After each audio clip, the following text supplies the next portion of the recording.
Easy লার্নিংয়ে আপনাকে স্বাগতম। আজ আমরা এমন একটা গল্প শুনব যা আমাদের নিয়ে যাবে বিজ্ঞানের ইতিহাসের গভীরে। এমন একটা আবিষ্কারের গল্প যা শুরু হয়েছিল খুব সাধারণ একটা জিনিস দিয়ে, কিন্তু খুলে দিয়েছিল জীবনের সবচাইতে বড় রহস্যের দরজা। চলুন শুরু করা যাক জীবনের মৌলিক একক অর্থাৎ কোষ আবিষ্কারের সেই অসাধারণ কাহিনী। আমাদের চারপাশে যা কিছুই জীবন্ত, সুবিশাল গাছপালা থেকে শুরু করে মানুষ পর্যন্ত সবকিছুই আসলে তৈরি হয়েছে অসংখ্য ক্ষুদ্র ক্ষুদ্র একক দিয়ে। এরাই হলো জীবনের মূল ভিত্তি। কিন্তু এই যে এত বড় একটা আইডিয়া, এটা আসলো কোত্থেকে? কে ছিলেন সেই প্রথম মানুষ যিনি খালি চোখে যা দেখা যায় না সেই জগতে প্রথম উকি দিয়েছিলেন? চলুন সেই গল্পটাই আজ জেনে নেই। এই আবিষ্কারের গল্প জানতে হলে আমাদের একটু সময়টা পিছিয়ে যেতে হবে, অনেকটা পিছনে।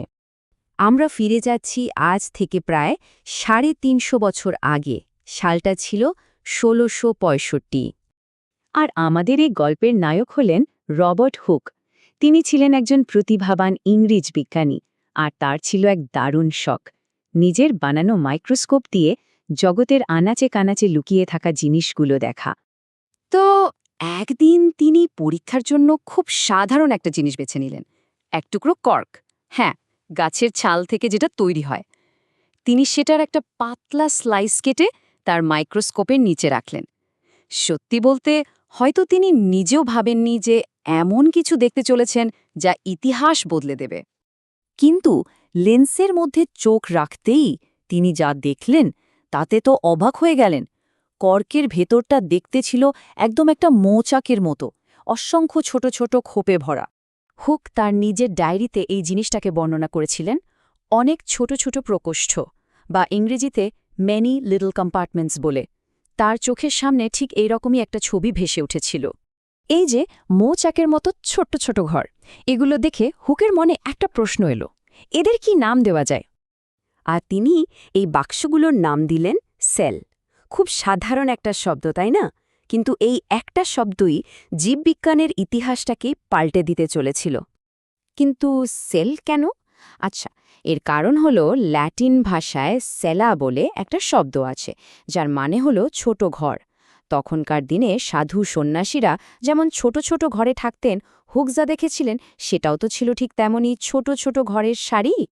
আর এই নামের সাথেই জন্ম নিল জীববিজ্ঞানের সবচাইতে গুরুত্বপূর্ণ ধারণাগুলোর একটা। ভাবুন তো, সেই মুহূর্তে হয়তো ব্যাপারটা খুবই সাধারণ মনে হয়েছিল, মানে কর্কের একটা টুকরো দেখা, এর আর এমন কি গুরুত্ব থাকতে পারে? কিন্তু এর প্রভাব ছিল বিশাল। এটাই ছিল বিজ্ঞানের ইতিহাসের প্রথমবার যখন কেউ চোখে আঙুল দিয়ে দেখালেন যে সমস্ত জীবন্ত জিনিস আসলে এই রকম আলাদা আলাদা একক দিয়ে তৈরি। এই একটা পর্যবেক্ষণই হয়ে গেল আধুনিক জীববিজ্ঞানের ভিত্তি।